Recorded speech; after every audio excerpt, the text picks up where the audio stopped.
గంట నేను నా దగ్గర గడపలేదు, నీకు ఓలబోలు ఇచ్చాను, ఈ ఓలబోలు కూడా ఆసుపత్రిలో ఉంటే నీ బతికి వెళ్ళిపోతుంది. వారు రోజు కష్టపడుతున్నారు. మంగళవారం ప్రార్థన అంటే టీవీ కట్టనే ఉంటారు, కాలు సాగు పడుకుంటున్నారు. ఇదే మీ బ్రతుకులో?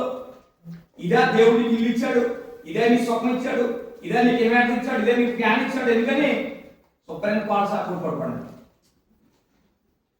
ఇదా బ్రతుకు ఎలా ఉంటుంది? పోతే ఇచ్చిన దేవుడు మనం గుర్తుపెట్టి కృతజ్ఞత లేకపోతే వాళ్ళు మనుషులు దేవుడి దగ్గర పొందుకున్నా మనుషుల దగ్గర పొందుకున్నా కృతజ్ఞత బుద్ధి అనేది ఉండాలా.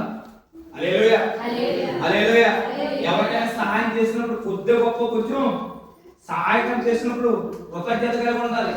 దేవుడు నిన్ను 40 సంవత్సరాలు, 50 సంవత్సరాలు, 70 సంవత్సరాలు, 80 సంవత్సరాలు నిన్ను కాపాడి నిన్ను బ్రతికించి నీ బిడ్డలు కాపాడుతున్నాడంటే ఎంత కృతజ్ఞత కలిగి ఉండాలి.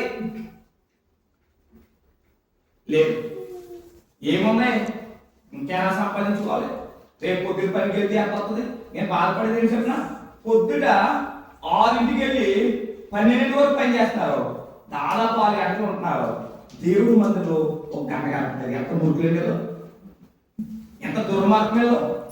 అంటే ఇలా ఎలా ఉన్నారో ఇవి ఇలాగ ఉన్నారు, ఎలా ఉన్నారో ఇలాగే ఉన్నారు. ఆరోగ్యం ఉంది కదా, పొద్దున పనికి వెళ్ళిపోతాం, తెల్లగట్టలు తిరిగేతాం, తోటలో తిరిగేసిన పరిస్థితి ఎలా ఉందో తర్వాత తెలుస్తుంది.